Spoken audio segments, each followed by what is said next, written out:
Seit ich das erste Mal auf der Musikmesse 2009 das digitale Mellotron von Marcus Resch angespielt habe, wollte ich das Instrument unbedingt haben. Dann packen wir das gute Stück mal aus.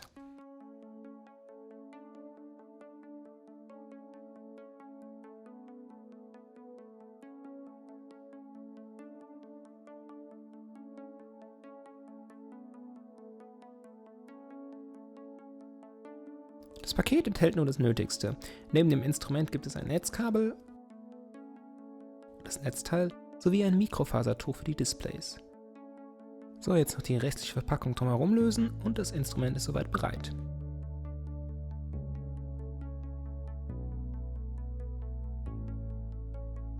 Bevor wir es anschließen, schauen wir uns zunächst mal die Rückseite an. Hier haben wir einmal das Mellotron-Logo. Weiter geht es mit den Anschlüssen. Hier haben wir einmal den Anschluss für das Netzteil, das MIDI-Trio und einen Slot für Compact Flash-Karten. Bei Mellotron können Karten gekauft werden, auf denen sich weitere Sounds befinden.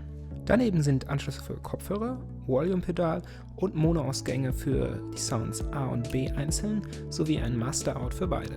Dann gibt es noch Anschlüsse für Pedale, die man frei im Menü konfigurieren kann. Das zeige ich später noch. Die Tastatur ist eine halbgewichtete Fatar-Piano-Tastatur aus Kunststoff. Das große Modell hat echte Holztasten und sogar polyphonen Aftertouch. Diese hier ist lediglich Velocity-sensitiv. Sie wirkt sehr hochwertig und ist gut spielbar. So, ich habe das Mellotron mal fix an mein Studio angeschlossen und dann wollen wir das Gerät mal ausgiebig testen. Nachdem ich diesen Hebel umgelegt habe, fährt das Mellotron innerhalb von einer Sekunde hoch und ist sofort einsatzbereit. Das heißt, ca. eine Sekunde Ladezeit für ca. 100 Klänge. Da kann keine Software-Mellotron-Lösung mithalten. Die Samples liegen alle im 24-Bit-Format vor. Jeder Sound hat 37 Samples, für jede Taste eines. Das heißt, wir haben es hier, wenn wir von 100 Sounds ausgehen, mit 3700 Samples zu tun. Jedes davon ist ca. 8 Sekunden lang, also ca. 8 Stunden Sample-Material. Die Sample-Rate ist leider nicht angegeben. Wenn wir jedoch von 44,1 kHz ausgehen, haben wir es hier mit ungefähr 3,7 GB an Samples zu tun. Die sind wahrscheinlich noch in einem speziellen Format komprimiert. Dennoch eine beachtliche Datenmenge für die geringe Ladezeit von gerade mal einer Sekunde. Aber genug geredet, mich juckt es schon in den Fingern. Fangen wir an mit einem Klassiker von den Beatles.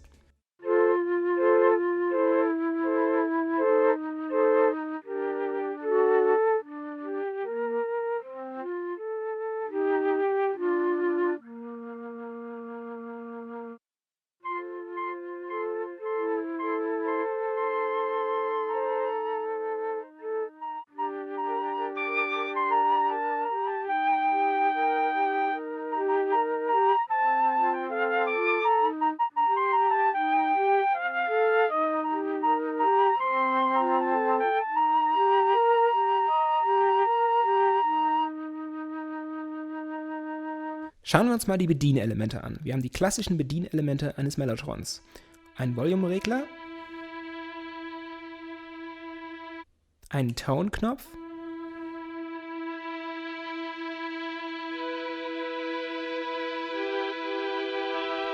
und einen Pitch-Knopf.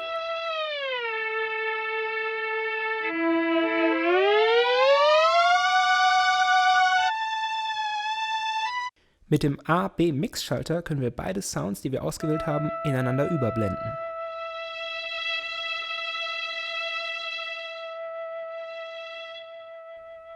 Mit diesem Kippschalter können wir die Samples langsamer abspielen lassen, um so zwischen 1 oder 2 Oktaven mit dem Sound runterzugehen.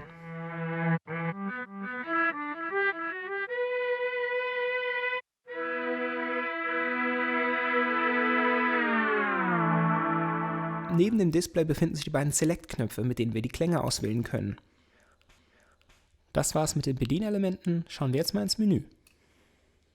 Um ins Menü zu kommen, drücken wir Select A und B gleichzeitig. Auf dem linken Bildschirm sehen wir die jeweiligen Optionen und auf dem rechten einen Hilfetext, damit wir wissen, welchen Parameter wir eigentlich wie verändern. Extrem praktisch. Man braucht gar kein Handbuch.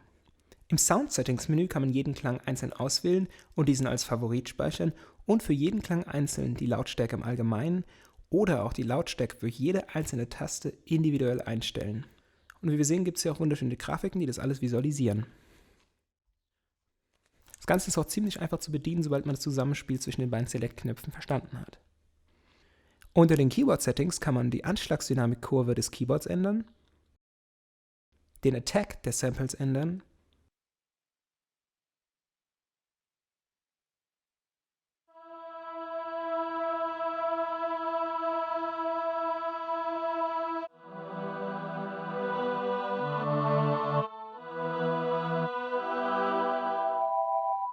sowie auch den Release.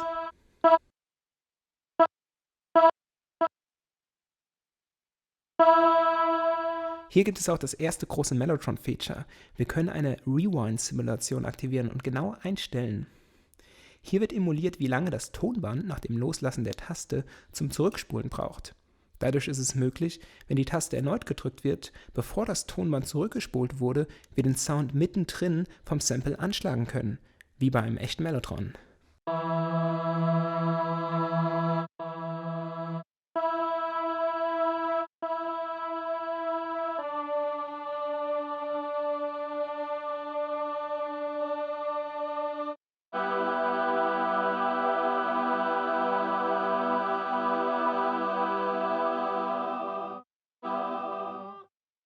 Zu guter Letzt lässt sich der Startzeitpunkt des Samples noch allgemein verschieben.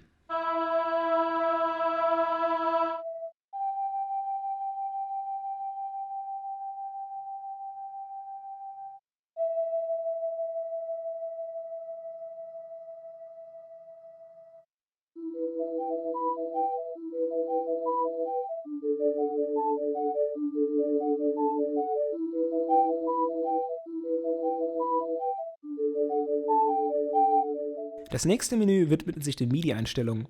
Hier gibt es soweit nichts Besonderes. In den Remote-Jack-Optionen können wir die Pedale konfigurieren. Sehr praktisch für den Live-Betrieb, um zum Beispiel Playlisten durchzuschalten. Der nächste interessante Menüpunkt sind die Audio-Settings. Hier können wir zunächst nochmal die Lautstärke des gesamten Gerätes anpassen. Aber jetzt kommen wir zu einem richtig geilen Feature. Wir können den Klang von verschiedenen Hardware-Versionen des Mellotrons emulieren. Beispielsweise von einem M400 mit 9 Tapes, von einem M400, was nach 70er Jahre klingt, oder ein Chamberlin M1 oder auch das markante Mellotron Mark II. Hier ein paar Vergleichsbeispiele.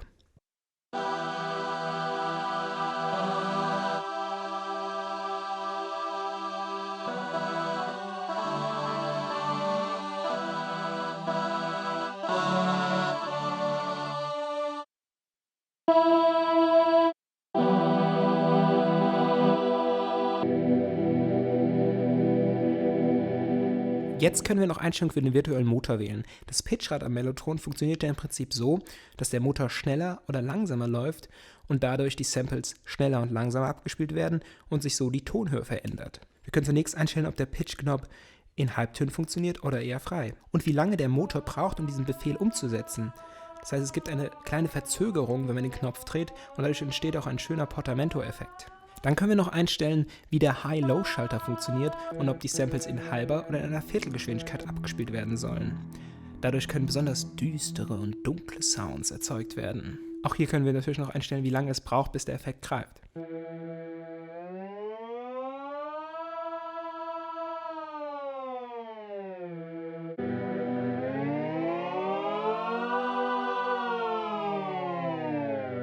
Zu guter Letzt können wir noch das Wimmern und Leiern des Motors emulieren.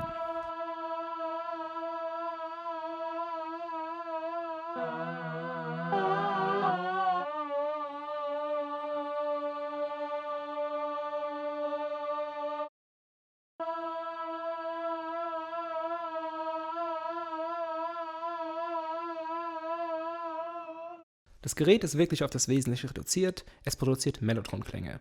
Es gibt keine Effekte, kein Reverb, kein Delay, gar nichts. Auch sehr schön, was ich von keinem anderen Gerät kenne, wir können die Farben des Displays frei einstellen. Hier können wir jedes einzelne Display-Element in der Farbe unseren Wünschen anpassen. Außerdem können wir einige Texteinblendungen ein- und ausschalten. Unter Utility können wir Playlisten und Konfigurationen auf einer externen Compact-Flash-Karte speichern. Unter den User-Informationen können wir Name, Adresse, Telefonnummer, Passwort gesichert abspeichern. Wieso, kann ich mir nicht ganz erklären. Wahrscheinlich für den Fall, falls das Gerät mal gestohlen wird, aber ich denke, die Funktion ist für die meisten eher uninteressant. Unter Systeminfo finden wir noch Informationen über das Betriebssystem und die Hardware. Und damit sind wir durch mit dem Menü. Jetzt speichern wir noch die Änderungen und dann zeige ich euch mal die verschiedenen Spielmodi. Es gibt einmal den Manual-Modus, dort sehen wir Bilder von den Original-Mellotron-Maschinen, von denen die Sounds stammen. Dann gibt es den List-Modus, in dem wir alphabetisch nach Maschine oder nach Kategorie sortiert die Sounds in Listenform sehen und sie leichter anwählen können. Und dann gibt es natürlich noch den Playlist-Modus, um Live-Sets zu bauen. So, jetzt aber genug über Knöpfe und Menüs geredet, dann wollen wir mal ordentlich in die Tasten greifen und dem kleinen Ding ein paar epische Klänge entlocken.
Als Fazit lässt sich abschließend sagen, dieses Gerät ist absolut konkurrenzlos, wenn es um ein digitales Mellotron geht. Deshalb eine klare Empfehlung von mir an jeden Mellotron-Fan da draußen. Aber nicht nur an die Freunde der 60er und 70er. Der Sound des Mellotrons ist so einzigartig und charakteristisch, der lässt sich auch in heutigen Produktionen wunderbar einsetzen.